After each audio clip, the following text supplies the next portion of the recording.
Welcome to the show. My name is Charlton with Big C. This is Charlton Ed, Big C Sports, coming to you worldwide on the Big C Sports Network, on the #1 network in the United States of America. And Big C Sports has been voted the #1 sports show in the universe, according to Big C and them good old boys down south. I want to say bienvenidos to all of our listeners in Latin America, also across the pond in London, England, as well as Paris, France. Of course, you good old boys in Canada. We love you in Africa, the Big C tribe, but there's no one we love more than the good old boys down south. It's the land of the free and the home of the brave on a beautiful February the 3rd, 2021.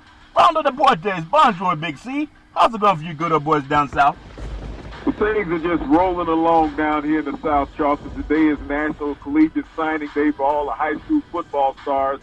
And Alabama, once again, has the #1 recruiting class in the country. I guess if you want to be a champ, you have to play with the champ. But once again, I want to thank our frontline healthcare workers, nurses, doctors, first responders. They are always champs. Always champs. I want to say today's show is sponsored by your Northern California Cadillac dealers, home of the all-new Cadillac Escalade, the standard of the world. And when you go by and test drive yours, tell them Charlton and Big C sent you, as well as a fleet of Cadillac cars. Never stop arriving. Also, all around the world, just say Google or Alexa, play Big C Sports Podcast.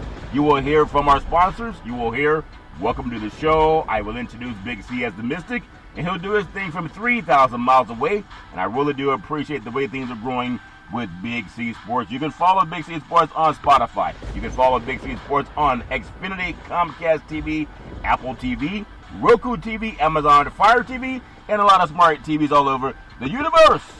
But you better have a smart TV, or you'll be sitting there looking at a still picture.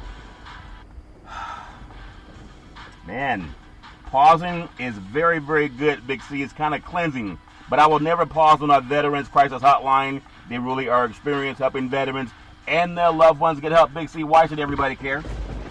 Everyone should care, Charlton. I know many people in America are going through physical and mental anguish, but our veterans have suffered through that too long in this country. We lose over 2 dozen a day to suicide, Charlton. We give out the National Prevention Hotline number to try to help those veterans. It needs to become more of a concerted effort amongst all Americans. We can worry in this country because our veterans gave us the freedom to worry. Yeah. They gave us the ability to walk down these streets, to be able to say what you want to say on airwaves. So we need to give that same attention to our great veterans and find a way to stop the suicide that so many of them has fallen to since returning back to the private sector in America. The National Suicide Prevention Hotline number, Charlton, is a way, but all Americans need to have that in the forefront of their minds, regardless of what they're going through.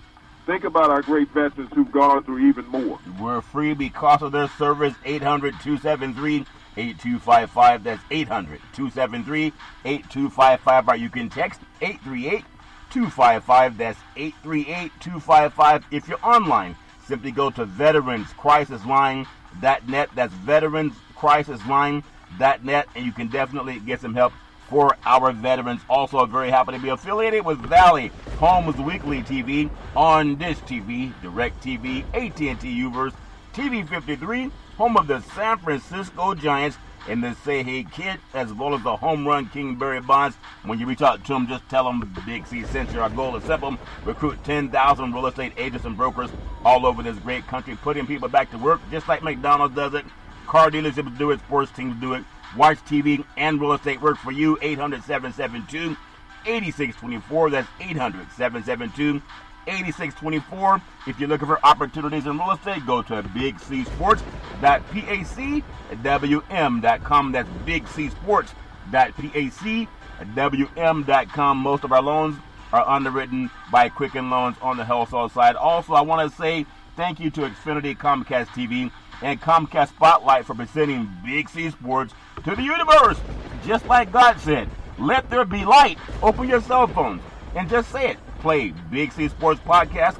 You will see all of our apps pop up, and I really do appreciate the way things are growing with Big C Sports. Man, Big C, I'm telling you, this morning, I woke up, it must have been around 4 o'clock, 5 o'clock in the morning, and I haven't been sleeping that much lately. But I think, as I realized, we so lucky in California I think it's the rain and the wind that was hitting so hard on the window and hitting so hard on the house, it kind of made me afraid, Big C. But you guys get that every day, from what I understand, down south. Yeah, that's normal living down here, Charlton, not Yeah. being able to sleep because of the inclement weather that we get in the wintertime. But we're thankful for it, Charlton, because we have a green country down here. Yeah, you have a green country down south, Big C. And I really feel for the people that get out. They get to shovel snow. I know a lot of people are dealing with trying to get the COVID-19 vaccinations, Big C, as some of the sites have been shut down because, as I was watching some of the news on the East Coast, some of the cars are under like 2 or 3 feet of snow. I don't know how people do that, but I just hope that people can find a way to stay healthy and stay safe through that process. Do you shovel snow, Big C, or do you have somebody come by and, wet it with warm water to get rid of it, if that makes sense to you, Big C? Well, when you think about snow, Charlton, it's one of the funnest times of the year for Really? children. Yeah. Especially when schools are closed because they get the chance to go out in the yard and they got their free play day. Yeah. I remember years ago, one of my sons went out on a day that it was snowing. He came back in the house a couple hours later, soaking wet and covered with snow, not even knocking the snow. I was talking about greatest day ever. Yeah. Yeah. It's all fair level where I do appreciate people who get the chance to go in snow. Normally in California, we got to drive for about an hour to come and do the snow in the Sierra Nevada mountains. It is Black History Month, Big C. Hopefully everybody is staying warm, and Black History Month is so cold. I'm going to tell you, there's a month. 1 month is a start. But I really feel, in conversations that I've had with my parents and grandparents, got to start dreaming a little bit bigger, Big C. It's impossible to honor all Americans and Black achievers and visionaries in February alone.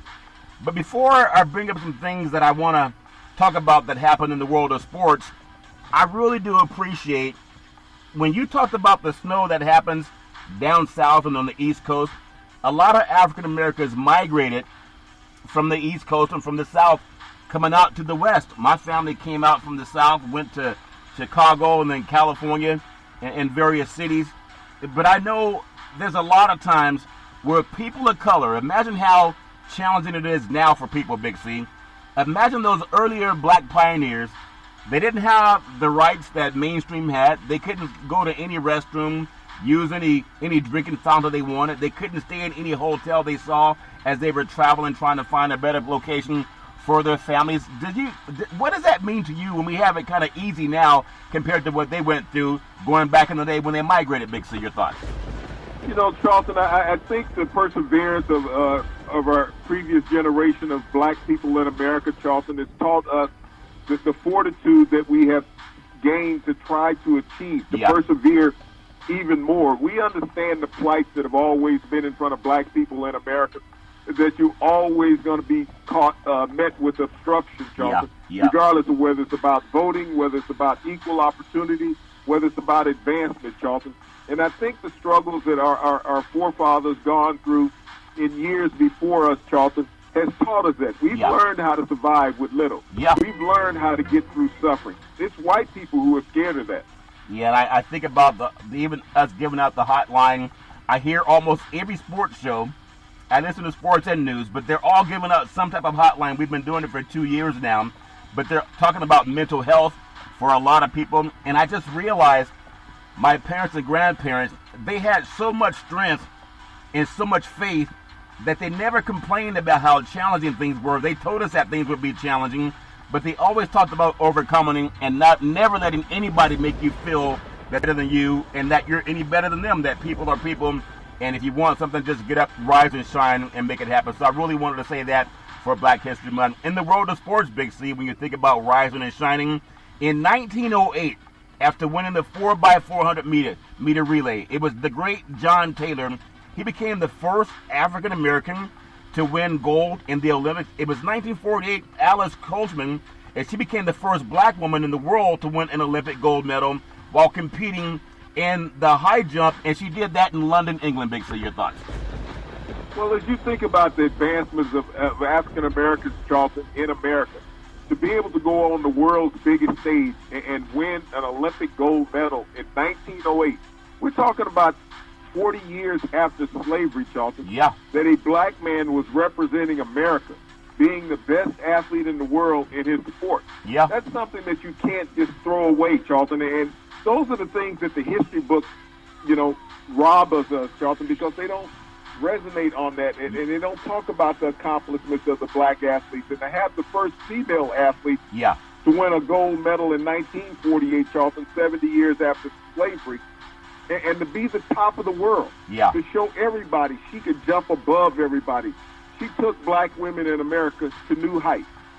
Yes, amazing. I was watching a program earlier this morning. I told you I got up fairly early, and people were saying, "Oh, I kind of feel bad for Jeff Goff. He's been traded over to the Detroit Lions, and how's he gonna make it?" He had a strong foundation in California. Went to Marin Catholic High School in the Bay Area, then went to Cal Berkeley, also in the Bay Area.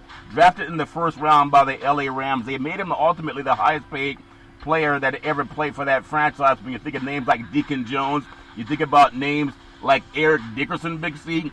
Goff doesn't seem like he would have been the highest paid among those guys, but people were complaining and feeling sorry for him that he has to pick up and move. And I think about that compared to the early pioneer African-American athletes. They had a hard time even just getting into a restaurant or a restroom, Big C. Your thoughts? Charlton, they could get into neither one of those in mainstream America. When you come back after representing your country around the world, you were not welcome in mainstream America. You couldn't sit at a lunch counter and have lunch, a cup of coffee, Charlton. Yeah. You couldn't go into a hotel and stay as a black person in America, Charlton.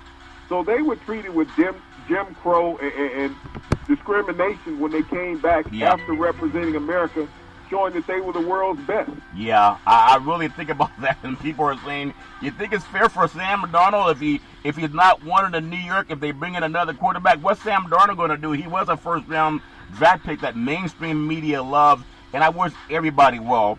But as I think about some of the things I want to talk about in Black History Month, imagine what black Americans went through and still managed to come, buy houses, get an education, find work, send their kids to college, and even to this day, it's still having the first time having a black vice president of the United States. Just a few years ago, the first African-American male president of the United States, always going against the current, and even to this day, Big C, still having people try to overthrow the election because black Americans voted. It's amazing how we've made it this far, Big C. Number two, I want to bring up, founded in the 1984, the Bill Pickett Invitational Rodeo. Is the only touring African-American rodeo in the world, Big C. Your thoughts? Well, little do white America know, Charlton, that the term cowboy is to recognize black men. Because in the early days of bronc riding, Charlton, back during slavery and the Western days, they used black men to break the wild horses, Charlton, to tame them to be rideable. Yeah. That's why the term cowboy came along, because they referred to black men as boys. Yeah. So white men who walk around on the rodeo circuit and on farms and ranches and everything and call themselves cowboys, they're paying homage to black people every time they do that, but the lack of education that they have, they don't even realize what they're doing. Yeah, and I just keep in mind, no matter who you are and what you go through, I really appreciate when people start talking about their heritage and where people came from. All life came from the African continent, Big C, but never in this country, outside of Native Americans, have people had to fight so hard just to get recognition. And so when black men and women achieve, they didn't just do it based on their desire to be persistent and to keep fighting. They did it oftentimes trying to just stay alive, and that's a shame indictment of a country, but people can look at the American history books as been that way. I want to bring up a third point, Big C. It was in 1920, the great Fritz Pollard and Bobby Marshall, Big C, they became the first black athletes to play in the NFL. Pollard was also the league's first black head coach, and we only have two more African Americans since he started. Big C, your thoughts?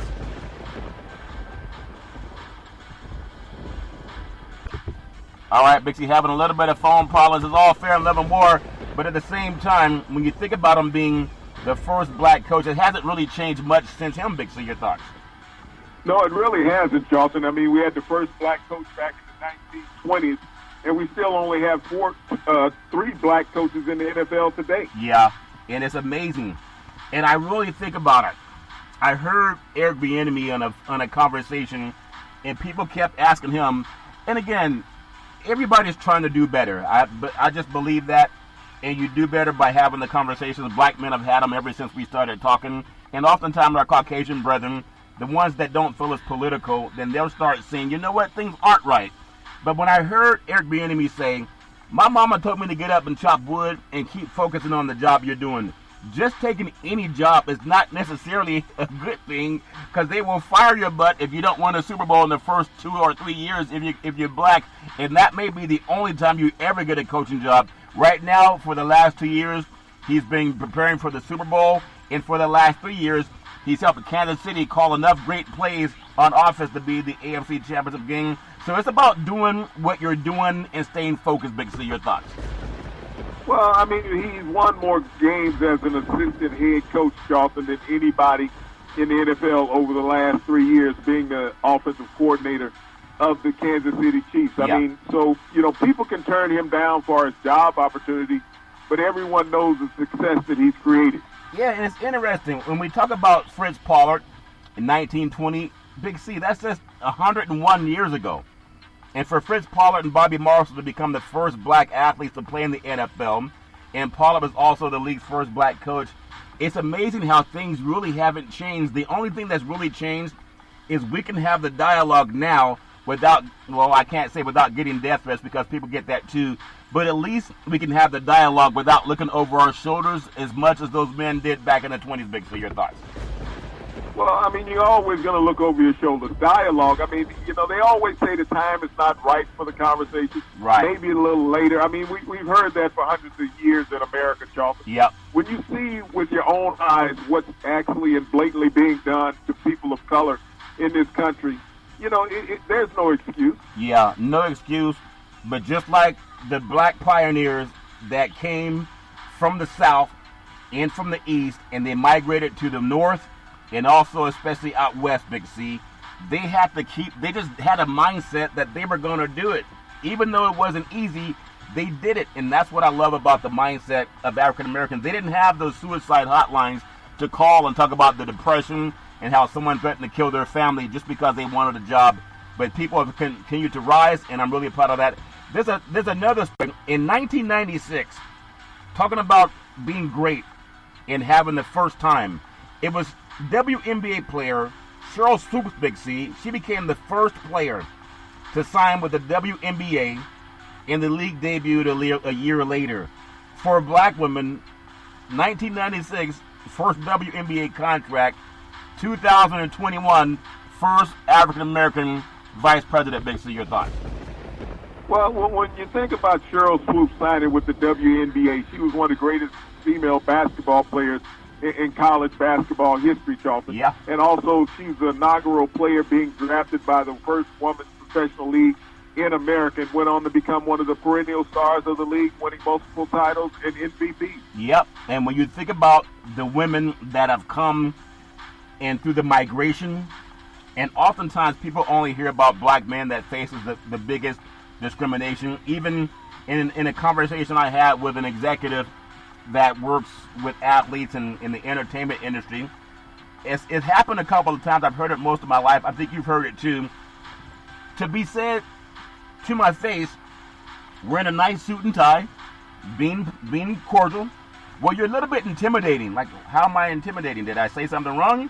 No, it's just that, like, you don't miss words. You just kind of speak, and sometimes people don't like that. They want you to act like, you're not as bright as they are. They want you to dumb down yourself, and that might help you get further ahead in life. I've never heard that from anyone black telling me that. They always said you got to be twice as good. Have you faced that at your time as an African-American man, that people said, well, they don't want you to act like you know it all. They want you to act like you don't know much at all? That makes sense to you. Your thoughts? Oh, Charlton, I've dealt with that situation on many occasions, is that you do become intimidating to a white person when you walk in and you can out-articulate them. Yeah. Or you can speak on their level, Charlton, and they feel that you need to cow down when you come in and be less intelligent. Yeah. They feel that black intelligence is abrasive. Yeah. Is that you understand everything that they're trying to slip around you verbiage-wise. Yeah. And that you can speak on their level or above. and they're not accustomed to that. Yeah. They've gone by that old history that black men are not intelligent. They're always shucking and jiving, and you can do and say anything around them. Yeah. Oh, you're different. You're not like the others. I've heard that to my face. You're not like the others. You're different. Like, what does that mean? I enunciate words. I know how to speak in euphemisms, and sometimes people don't like that. They want you to get on TV and do what a lot of guys do, unfortunately. They just shucking and driving and yelling about who's bigger, stronger, and faster, but they know what they got to do to play the game. It's all fair and level war. I want to bring up another point, because I know it affects black women too. And I'm really proud when I look and see African-American women as broadcasters and field reporters, Big C, even though oftentimes, they're the lowest paid in the industry. Even though many of them have played sports, oftentimes you'll get a Caucasian woman that never played sports past high school, and she's anchoring as a lead host on a show on TV and radio. I've always thought that was unfair, but that's part of the business. 2012, at the London Olympics, the great Gabby Douglas, Big C, would you believe she became the first black gymnast to win the individual all-around title, Big C? Your thoughts? This is a sport, Charlton, that in America was almost forbidden for black women to participate in, just like golf in the 60s and 70s were forbidden for black players to be on the PGA Tour. Yeah. Gabby Douglas broke that color barrier. She broke the ceiling, Charlton, in gymnastics in London when she became the world's all-around champion, winning the Olympic gold. Yeah. And you think about, since her rise in the Olympic stage, Charlton, how it's been dominated by two black female gymnasts. Gabby Douglas passed the torch on to Simone Biles, who's become the greatest gymnast of all time in the history of gymnastics. It's amazing. And I know oftentimes it's a sport that you got to have a lot of resources to get into for all the training and everything that goes into it. And this country club mentality, sometimes it's kept women of color on the outside looking in, not because they weren't talented enough, but sometimes they just didn't have the resources. And even if they did have resources, they were looked at like, what are you doing here? It's like, I'm doing the same thing you're doing here. I'm competing for the Olympics. I want to bring up another name. And again, anywhere in the world where you hear Big C Sports and you watch other programs, we're different. Like the white man told me, well, you're different. You're not like the others. I'm like, not like the others what? Well, you know what I mean. I said, no, I don't know what you mean. What does that mean? He said, well, you know what I mean.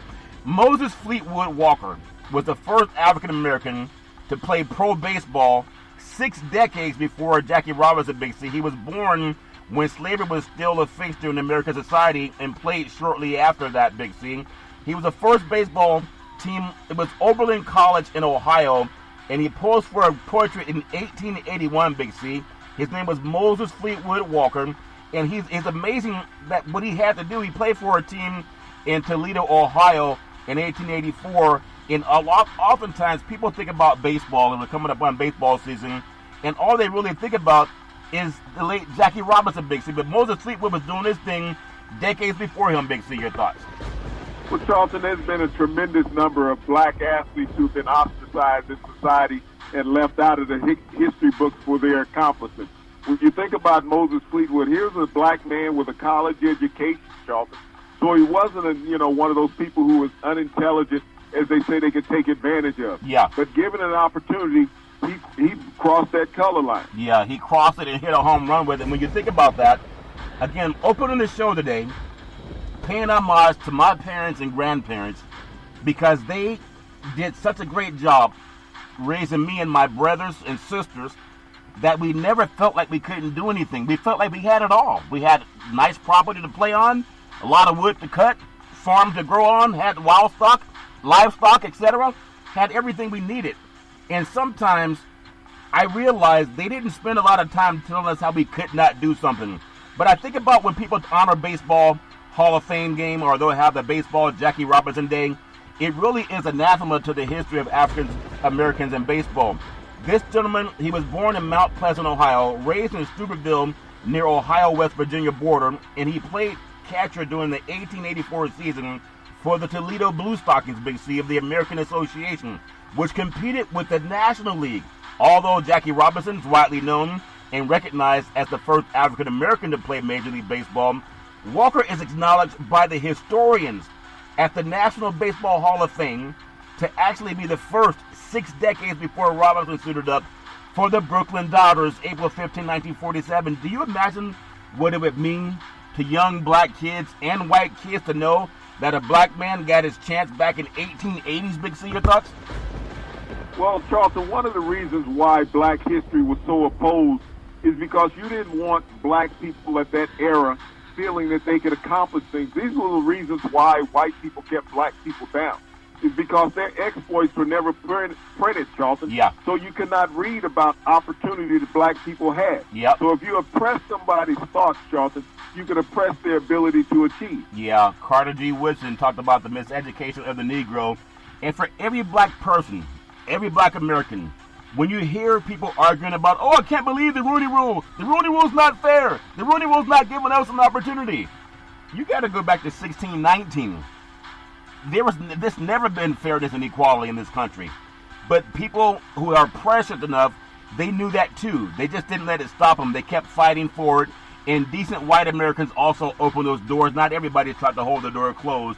But oftentimes, if you don't have a stink about it, put up a stink about it, if you don't become the squeaky wheel, then people might just think you don't care if you don't get opportunities, if you don't speak about it. Big C, your thoughts? Well, it's not that people have not voiced their objection to this, Charlton, over the decades and centuries in America. It's just, well, how far could your voice carry? Yeah. When you didn't own print media, you didn't own broadcast media.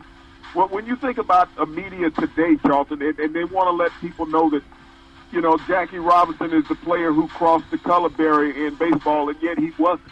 Who controls the media? Yeah. When you want to talk about who was the first head coach in the NFL that was African American, and everybody wants to tell you it was Art Shell. Right. Yet it was Fritz Pollard. Yep. I mean, whether we look at the NBA, NHL, I mean, you look at the NHL, and Willie O'Reilly, who played with the Boston Bruins back in the 50s, the first African American. They don't talk about the plight of African Americans. Even the Kentucky Derby, biggest horse race in the world. Yeah. You know, the winningest jockey in Kentucky Derby history was a black man. Yeah. Winning 26 races. Yeah. They don't talk about that. They want to limit America's knowledge of black history to make it seem like it didn't exist, just like they want to say slavery really didn't exist. Yeah. You know, it's ironic. People say that Jackie Robinson, he crossed the color line. He didn't cross anything. they let him in.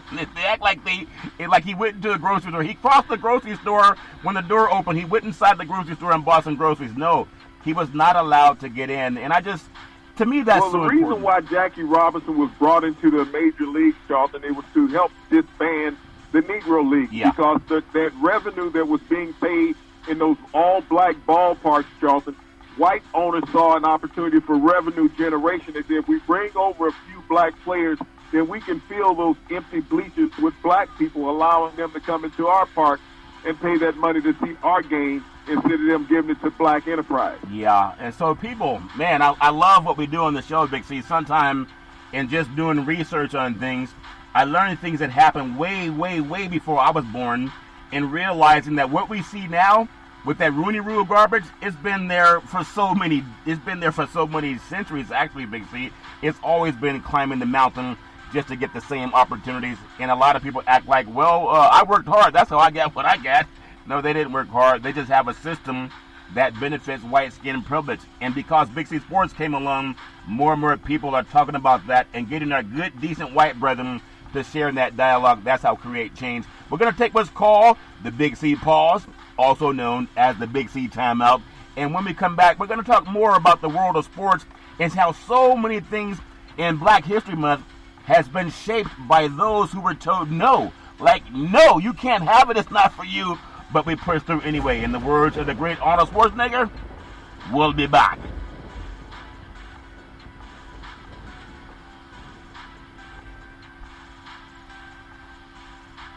All right, we're back from the Big C Pause, also known as the Big C Timeout. You can follow Big C Sports 24 hours a day, 7 days a week on the #1 podcast network in the universe, iHeartRadio Podcast. You can follow Big C Sports on Apple Podcasts. You can follow Big C Sports on Google Podcasts. There's so many apps that you can follow Big C Sports, and I really do appreciate the way things have grown with Big C Sports. I also want to say thank you to Xfinity Comcast TV and Comcast Spotlight for presenting Big C Sports to the universe. Just like God said, Let there be light. Open your cell phones and just say it. Play Big C Sports Podcast.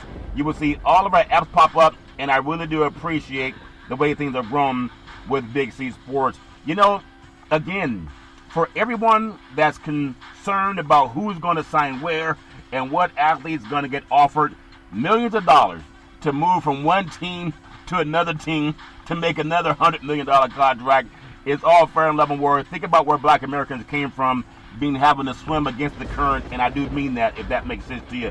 In the NFL, the blockbuster NFL trades to see this offseason, compare this to the Emancipation Proclamation financially, Big C. It's just powerful in Black History Month to talk about this 100 years after the Black Wall Street. The Cleveland Browns, just some trades to look at. Odell Beckham Jr. to the Washington football team or to the New York Jets. Just imagine that as we talk about men of color not having the chance to own anything, and now you got guys making hundreds of millions of dollars. Big C, your thoughts? Well, you know, when you look at the Odell Beckham situation, Charleston, this is a chance for Cleveland to potentially move off a very large contract. And Odell would be better off served with one of those other teams, Charleston. When you think about how Washington has exploded onto the team, they need a breakthrough wide receiver. Yeah. And the Jets just need a big-time player, period. They need a big-time player. You know, there's another player I think about for the Carolina Panthers. Move up for a quarterback. I think they could leverage the 8th pick and maybe move up to number 5, Cincinnati, or number 4, Atlanta, for Justin Fields. You have Zach Wilson, Trey Lance. You know, Lance is out of North Dakota State, and then Fields is out of Ohio State, and Wilson's out of BYU. But it could be the biggest, in my opinion, that could be a big trade for the draft picks. Your thoughts? Well, you know, they were expecting more splash from Teddy Bridgewater, and yet he only was a serviceable quarterback. But Matt Rule is trying to build a young team. Charleston, he spent all his draft picks on defensive players last year. Yep. This time it's ready to move to the offensive side. Yeah, to the offensive side. I would still stick with Bridgewater, give the man a chance to do some things the right way. I mean, he has a lot of talent. They just got to build around him, in my opinion. Carson Wentz to the Indianapolis Colts, and I still think he's damaged goods, but, you know, I could be wrong. The Colts are one of the few teams that could trade Wentz. I think you think about it, Big C, they could trade for him in a monster contract, $68.5 million cap space. They have that available, Big C. Your thoughts? You know, I think he'd get healthy under Frank Wright. I think it'd be a perfect fit. You got a team that's built to win, Charleston. They just need another quarterback. They lost both of their quarterbacks to retirement and free agency. Yeah, I think he might have a little bit more damage goods than that. And then Lurie got rid of Peterson, so he may not trade him anywhere. Big C, you don't want to lose your coach and the quarterback that you got rid of the coach for. J.J. Watt to the Green Bay Packers. Oh my goodness! Don't go to Green Bay. Rodgers gets out of town pretty soon. If J.J. Watt goes to the Kansas City Chiefs, he's in the AFC, so they probably won't trade him there, Big C. More likely he could end up in Green Bay with Aaron Touchdown Rodgers if he stays. Any defense would make room for a player like Watt.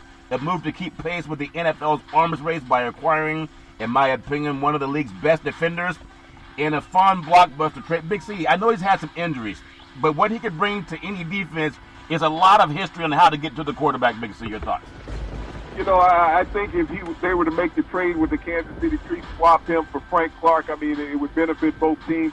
But you'd put another dominating force to go with Jones on that Kansas City Chiefs defensive line. Talk about building a defensive dynasty. If he was to go to Green Bay, he would be going back closer to home. He went to the University of Wisconsin, Charleston, so he would be very comfortable playing in that cold. Very comfortable playing in that cold, Big C. Also, Adam Thielen to the Miami Dolphins. I think Thielen feels like, in just my opinion, he would be a great addition around Big Tua Tagovailoa, Big C, even though Tua may not find it very comfortable in Florida with so many big-name quarterbacks on the prowl. Big C, your thoughts?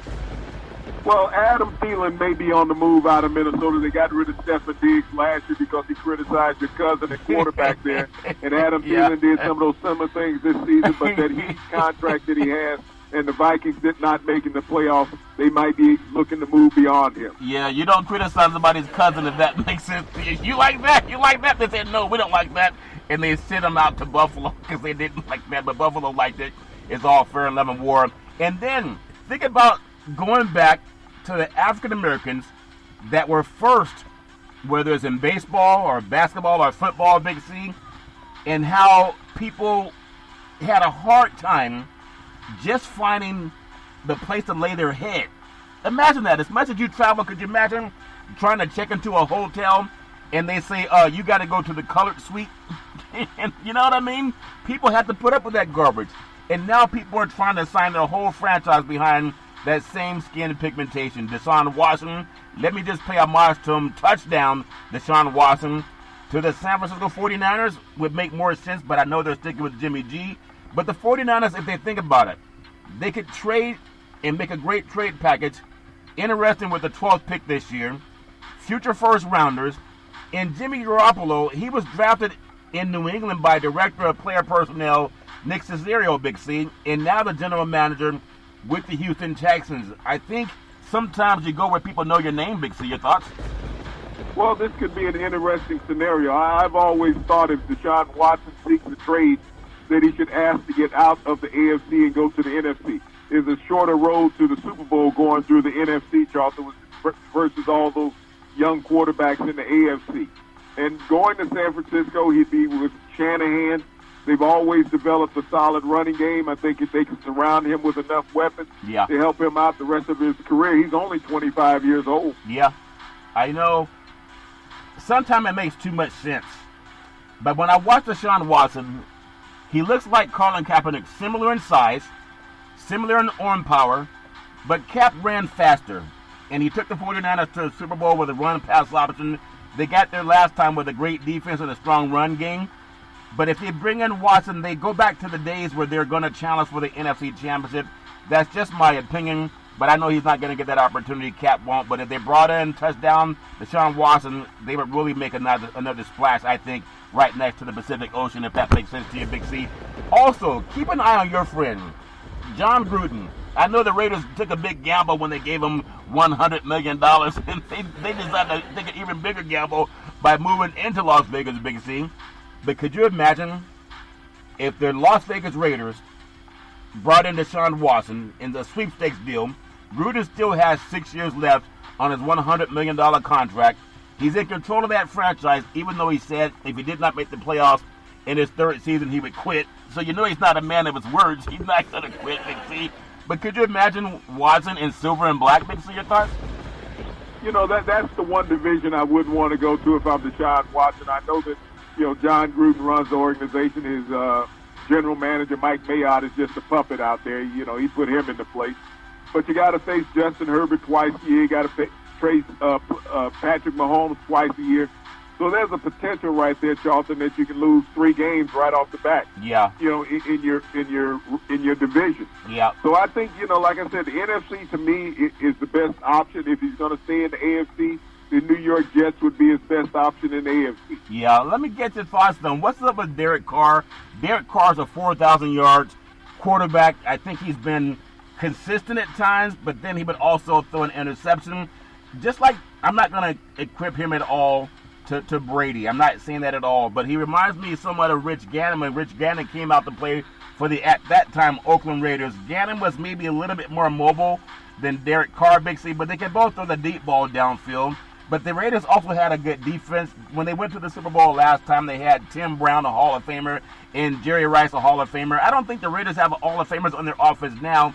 I wouldn't really be trying to push past getting rid of Carr. I would say work with those young receivers. You have a great receiving cast, but the Raiders need to work on their defense. It's not the offense that's the problem, in my opinion, Big C. Your thoughts?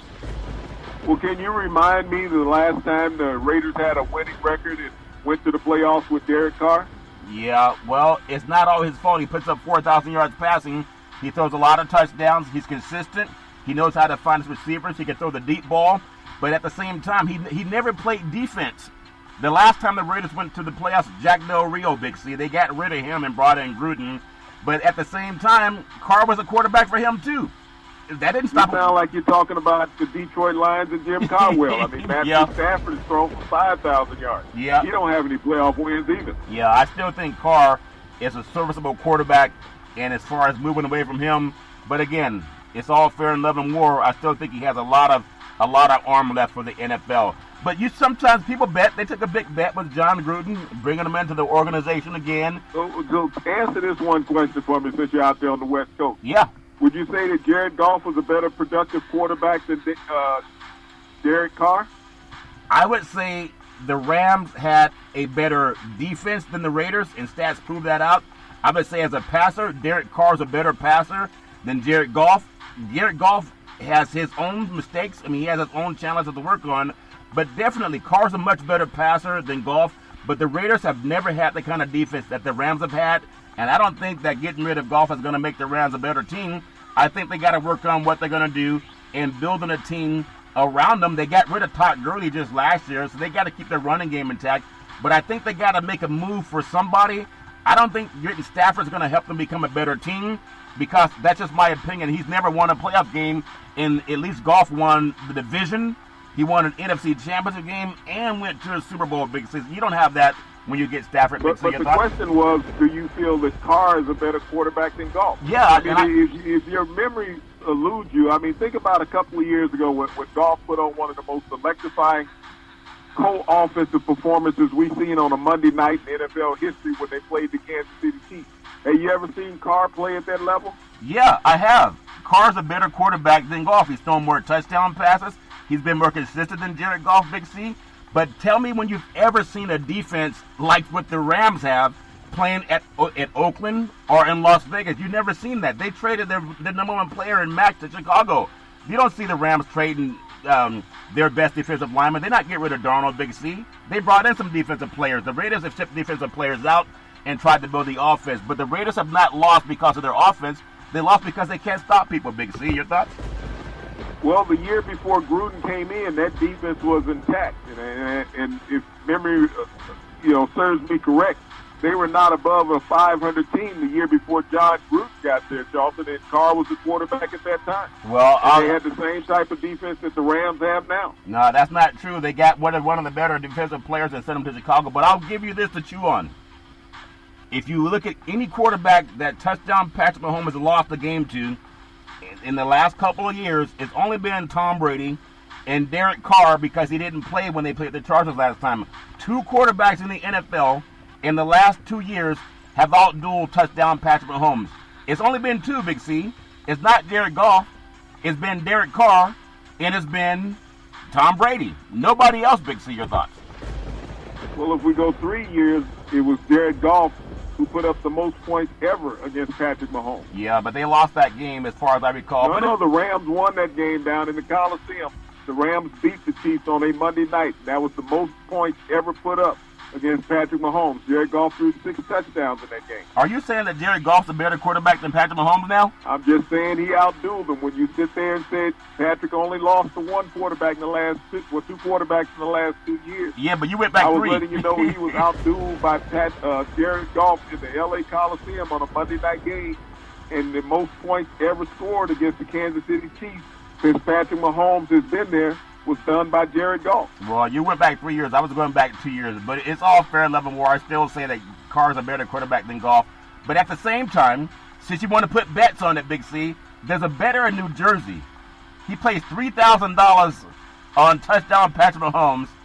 I think it's a silly bet, but if you got $3,000 and toss around like a handshake, it's all right. He said that he would throw 0 touchdowns. And there's a 15-1 chance in the Super Bowl 55.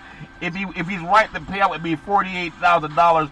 But if he's also right, a lot of people would be upset in the world of Kansas City, because I don't think that could ever happen where he doesn't throw for a touchdown, Big C. Your thoughts? Well, I don't know if he's ever played a game in his professional career, Charlton, that he did not throw at least 1 touchdown. Yeah. And this is a guy that's hoping that he doesn't make it out of the first quarter place to bet like that. Yeah, well, sometimes when you bet, down in Vegas, they always give you a drink. They're like, you want something to drink? And guys go, yeah. They think it's free. They put it on the tap. But sometimes the more libations you have, the more brazen your bets become, if that makes sense to you. I want to bring up a couple of more things that I think are fascinating about the NFL. Tom Brady, we talked about Tom Brady's what he's done with the New England Patriots. Now he's doing his thing down south in Tampa. He's gotten an undeserved pass for his passport of Donald Trump. That's just, everybody can vote for who they want to vote for. It's been 5 years since the MAGA had a prime placement on Tom Brady's locker, and he replied, I hope so. That would be great. When asked if his old golfing buddy had what it took to be president of the United States, at that time, I'm not defending Trump or anybody else. There was a time I even liked Donald Trump until I started to read. about the housing discrimination lawsuit that he had in 1973. He would not rent to people who look like Tom Brady's receivers or most of the guys that played defense for him in New England. And you can read between the lines if that makes sense to you. But Brady took the flack, and they may still be friends, Big C. Your thoughts? They are friends, and I don't know if Brady has really gotten any flack about it, Charlton. If you think about it, the media never questions Tom Brady about his relationship with Donald Trump. You get any black athlete, Charlton, who has a relationship with someone that the media calls radical or, divisive in America that have made statements, all of a sudden that black athlete is ridden, Charlton. Yeah. They've driven into the ground. When a black athlete takes a stance on a political nature, Charlton, he can lose his job in that league. Well, I agree with that. And sometimes just the affiliation with people can lose your job. I mean, there are people who never caused an insurrection in the United States Capitol. Think about it. You mentioned Tom Brady. There's a guy, even Tiger Woods had Donald Trump put something around his neck. Okay, but that's all fair level words. Sometimes people who have a lot of money and live in certain neighborhoods, they think they fit in with that mentality that doesn't like black people unless you're very well known or famous, if that makes sense to you. So what if LeBron James thought about this? LeBron James can never say that a prominent black athlete can say certain things. Like, for example, Minister Louis Farrakhan, he led the Million Men March on Washington, D.C. I think it was about two and a half decades ago, Big C. If he said he's just my friend, and they're trying to cancel anybody with just the mere mention of Minister Farrakhan's name, Minister Farrakhan never locked up people in cages. He never said fire the SOBs for all the black athletes. That means fire. They call the mothers an SOB. He never said that. He never called for people to overthrow the government. But there's still a lot of people that say they love Trump, and they get no pushback over a guy that led an insurrection and 6 Americans died. They had a service ceremony for one of the officers yesterday in the Capitol, and one of the prominent news programs wouldn't even cover it, Big C. But people who supported him, they don't get a pushback. But imagine if LeBron said that Farrakhan's my friend, I loved what he did with the Million Man March and so many other things. What would happen to his sponsorship, Big C? Your thoughts? He would be blasted in the media to say he was an anti-Semite, Charlton, that he was against the Jewish people, Charlton, he was against Israel. This is how the media would cover LeBron James if he said that Minister Farrakhan was his friend. It's always looked at in a different level if you're dealing with somebody that white society doesn't like. Think about how Muhammad Ali was treated when he went over to the Nation of Islam, Charlton. They were saying he was anti-American. Yeah, and he had that photo with Malcolm X just trying to make life better for people who had always faced discrimination and Jim Crow.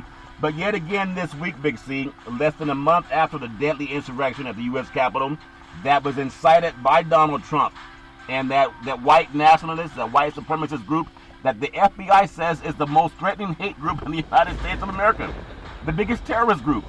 And so when people have relationships with POTUS or the former POTUS and Trump, they're having relationships with who the FBI says incited the biggest hate group in the United States. White nationalists, Big C. But as white people, they get away with that. I mean, it's so important that people know that. But Tom Brady, people are saying, can Brady win his 7th Super Bowl trophy? He's going to be in his 10th Super Bowl. No one said anything to him about it. Has he been allowed to divorce himself from it? No. Black athletes are made to be the owners of their views in perpetuity. Even down in Atlanta, I think it's called the Atlanta Dream. Kelly Leffler, co-owner of the Atlanta Dream, she said that Black Lives Matter is a terrorist group.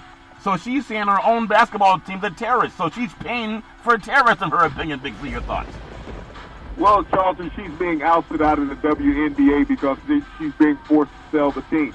But you think about Tom Brady here, Super Bowl Media Week. They've asked him no questions about Donald Trump and his involvement in the insurrection. Are they still friends? Are they still going to go golfing now that Trump has moved back down to Florida and they're not that far away from each other, Charlton? You think about some of the questions that they asked black athletes during Media Week at the Super Bowl. Yeah. Discriminatory, racist questions that they ask them, Charlton. Even ask them about their race. How do they feel about that? But yet no negative questions have been given to Tom Brady. He's been given a pass. Yeah. I think that's important that because Big C Sports will talk about it, nobody else will, because their owners and the people that run the station say, hey, don't ever say anything that makes a white guy look like who he is. He's a friend of a guy that caused an insurrection in the United States of America, Big C. Yet again, think about it. I mean, to me, if we don't talk about it, then why even have an access to the airways? Because black men take hell just for trying to do good and say stop killing us. There's no end in sight to Colin Kaepernick, his blackballing. Even though his protest, it brings attention to police brutality of black and brown people, and has proven to be an alarm when it should not have been ignored, Big C. WNBA players had one of their own owners, as we talked about, turn to them and had the audacity to say that it's a terrorist group.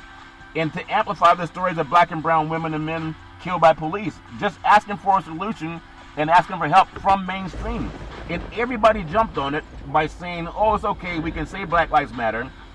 But you're right, why hasn't Tom Brady been given a microphone and asked his thoughts on his affiliation with a man who caused the biggest insurrection in the history of this country? Big C, your thoughts? Well, Brady's been given that privilege, Charlton, is that you don't want to upset the apple cart. He's just the greatest football player that's ever lived in the media eyes, Charlton, and that he has no political affiliation. Even though he walked around 5 years ago, Charlton, with a MAGA hat sitting on top of his locker in New England because he backed, Donald Trump. Yeah. And he still backs him today, Charlton. But there will never be any question during any media day to Tom Brady about his political stance with Donald Trump or how he feels about the insurrection at the Capitol and Americans losing their lives on American soil by white rebels in America. Yeah. And people got to think about it. The biggest threat to the United States is inborn terrorism. That's by the FBI. The Federal Bureau of Investigation. And you got one of the star football players who's very good friends and golfing buddies with the man who started it. And no one says anything to him about it. However, touchdown Patrick Mahomes, he was asked at last year's Super Bowl about being biracial. Think about this. Everybody came from Africa, Big C, even the palest white person. It's just about skin melanin. But touchdown Patrick Mahomes, he was asked at last year's Super Bowl about being biracial. This year, he's been asked about speaking out in the wake of George Floyd. Tom Brady hasn't been asked to talk about police brutality in the wake of George Floyd. The black man whose death at the knee of a white police officer and officers that looked on and watched, it sparked protests across the country. They asked Patrick Mahomes about that. Tom Brady's the one who's been in the NFL for going on 22 years now, Big C. If he's the prodigal son of the NFL, and they said that the NFL is against racism and sexism, why wouldn't they ask the most prominent prodigal son of the NFL, Tom Brady, about what happened with George Floyd and his friendship with Donald Trump, who caused an insurrection? Big C, your thoughts? Well, that's the million-dollar question, Charlton. When you think about a person that you would want to ask who is supposed to have been friends with the former president, Charlton, who allowed this stuff to go on and did nothing about it with the deaths of many of black people at the hands of law enforcement, Charlton, and never finding a solution for it. And yet Tom Brady has backed him for years. They're buddies. But yet you ask Patrick Mahomes, what is it like to be biracial? Well, then you should have been asking Tom Brady, what is it like to be white and have white skin privilege? Yeah. What is it like to not have to fear policemen when you're driving down the street, regardless of what you're doing, whether you're drunk, whether you're smoking a joint in the car, knowing that they won't do anything because they'll look at you and say, hey, you're Tom Brady. You want us to get you a ride home instead of get out the car and put your hands up, get down on your knees on the ground, Charles, on some hot or cold asphalt. They won't do that. Patrick Mahomes, regardless of how successful he is as an athlete in the NFL, he will always be looked at as a man of color, as a black man in America. He gets questions like that. What is it like to be biracial? The media can't get more racist than that. Yeah. And then want to ask the man, how does he feel about the George Floyd death? He should be appalled like every other person in America should be appalled to watch a man being murdered in the streets of America by the people you elect and hire to serve and protect you. Yeah. But Tom Brady got a pass on that, Charlton, the entire year. He was never asked about the media. He was never asked to take a stance on Black Lives Matter. He may have said, I stand with my teammates, but he never came out and was a spokesperson in the NFL saying that we condemn racism wholeheartedly. These guys are my brothers. They are my family. We fight for each other every week. And yet no one put Tom Brady in that uncomfortable position where he had to stand up for black people. Yeah, it's amazing that because, I mean, people say, well, he stood up for Antonio Brown to get a job to try to help him win the Super Bowl. But I just realized, I mean, I've known this all my life, and so have you. There is a double standard. I would love for Tom Brady to come out and make a stand that's more than, hey, let's go, let's go. And there's a lot of other men who have been Caucasian. Basically, they stood up and tried to say what was right, but they have never asked Tom Brady any hardball questions. And I know people don't want to. It's okay to say somebody has stood up and try to say what's right in the moment when the camera's rolling. Right. But what do they do when the camera's not rolling? What type of advocate are they when the camera's not rolling? Do they go into those black communities and advocate for those black people? Do they walk into those police precincts and advocate for those black people, saying these people are human, they are Americans, they should be treated the way that you treat me? They don't do that. It's always nice to make a statement on print. It's always nice to make a statement when the camera's rolling. But it's what you do when that camera is not rolling and when they're not writing down your words, Charles. You know, they all actions speak louder than words. I've heard a lot of words in my entire lifetime, and a lot of those words have been, the time is not right. We have to have conversation about it. Why in the hell do you have to have a conversation about doing what's right? You have a conversation with your kids when they do something wrong.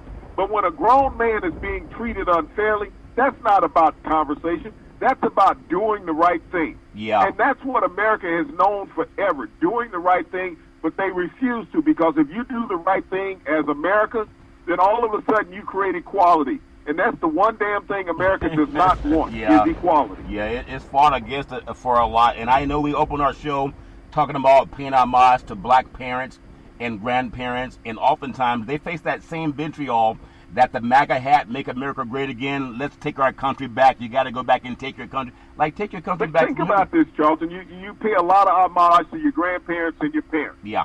And about the oppression that they had to go through in you getting to this point in life where you are right now.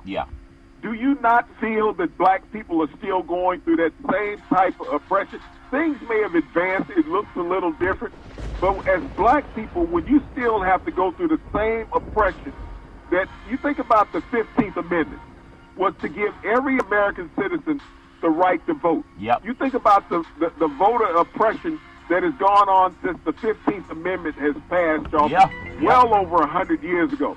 And black people are still fighting for that one right to create equality in America. You just had a former president try to overthrow an election and overthrow the government based on black people voting. And he happened to be good friends with America's favorite quarterback, Tom Brady. But you can't talk about Colin Kaepernick because they say it's anti-American.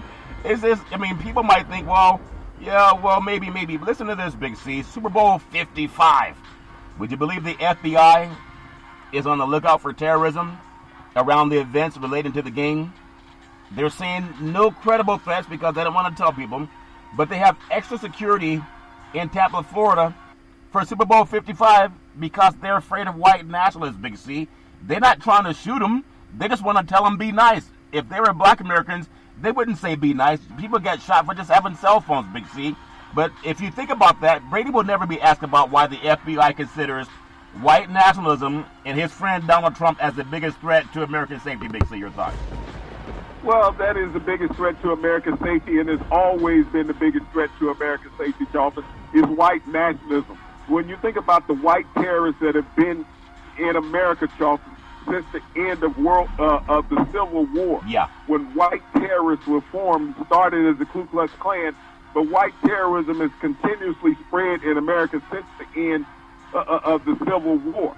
And it has never been, gotten rid of, because the people that oversee it and try to clear it out, they're white also, just like you saw in the insurrection on the Capitol. They weren't shooting people, regardless of them attacking police officers there at the Capitol. Every time I hear about a police shooting in America, it's always the police were in fear of their lives. So they killed a man. They shot him 9 times because they were in fear of their lives. They shot him 7 times in the back while he was walking away because they were in fear of their lives. 3 of them standing there with their guns drawn. You know, one of the most appalling things I saw, Charlton, a couple days ago in upstate New York, there was a 9-year-old girl that was handcuffed by the police, 9 years old, in the snow, put face down in the snow, putting handcuffs on her. There were 9 police cars on this call, Charlton, at the home because they're saying the little girl was unruly. She was 9 years old. Wow. The police cuffed up this 9-year-old, put her in the back seat of the car. Now, she's scared, she's crying, she's yelling, she wants her dad. She's crying for her dad. Yeah. One of the police officers tell her, stop crying and acting like a baby, and took out his mace and shot her in the face with it, Charlton. That's how you treat 9-year-old black kids in America. Yeah. But Tom Brady's still friends with the man who caused the insurrection, Big C, and no media asked him about it. It's all fair and love and war, but some things you got to talk about it to bring attention to it. I want to close out with 2 more things, Big C. If you think about our nation's capital, where the insurrection happened, it would not be the same if it wasn't for Benjamin Banneker, a black architect hired by George Washington, Big C, the first president of the United States, to design the city of Washington, D.C. It was actually Thomas Jefferson who had referred him. He came highly recommended, Big C. In 1789, Benjamin Banneker, he was hired by George Washington to help with the design. There was a Frenchman, an engineer by the name of Charles Lafont, who had walked away from it. So even the nation's capital that was attacked by Tom Brady's friends that caused an insurrection, media will never ask him about it. And I just know that if I think about my own life, Big C, I feel like a very blessed person. I have my ups and downs like anybody else, but I'm so grateful that I had great parents and grandparents growing up, and I still appreciate all of those things. But at the same time, I would just ask that no matter what color you are, if it's okay to ask a black man about his affiliation with a Louis Farrakhan who never caused an insurrection, is it okay to ask any white man about his affiliation with a man who caused an insurrection? If he happened to be the president, it's okay. But fairness is fair, and I know that doesn't happen, Big C. That's why God created Big C Sports. Your thoughts? Well, Charlton, I would love for anybody in the media to ask any white athlete at the Super Bowl, what is it like to have white privilege in America? How does that feel? How do you feel walking around every day not fearing white police officers, and yet you have black teammates that you go to battle with every week, and they're in fear all the way home and all the way to work about a white police officer pulling them over and pulling out their gun? Yeah, that's something that we got to talk about, because if we don't talk about it, then it won't change. I know it's all important. As we look at sports, think about who's responsible for Black History Month. Carter G. Woodson in 1926. He was inspired by Frederick Douglass and President Abraham Lincoln. And it's amazing how we talk about black history and sports too. We do it like nobody else, and that's all fair in love and war. Big C, back in the day, there's a man by the name of Drew Boudini Brown. He was known as Muhammad Ali's right-hand man, and he would always tell Ali, float like a butterfly, sting like a bee. Rumble, young man, rumble. Big C, what are you looking forward to in the sports universe? Well, Charlton, as I mentioned at the start of this show, the SEC had the top recruiting high school football class in the country, and I'm hoping the best wishes out there to the Pac-12. Maybe they can move up sometime soon. Once again, I want to thank our frontline healthcare workers, our nurses, doctors, first responders. Maybe the Pac-12 needs a little medical help from you. No, we just need paper bags that are not see-through like you guys down south, Big C. You can follow Big C Sports 24 hours a day, 7 days a week on the #1 podcast network in the universe. iHeartRadio podcast. You can follow Big C Sports on Apple Podcasts. You can follow Big C Sports on Google Podcasts. There's so many apps, and I really do appreciate the growth of Big C Sports. Like my mom always says, there's never, ever an excuse for racism or domestic violence. If you know any man, woman, or child going through that garbage, please pick up the phone and ask for help, because no man, woman, or child should ever have to go through that garbage on their own. And as we always tell you on every Big C Sports show, we thank you, we appreciate you, and we hope that you have a super fantastic day.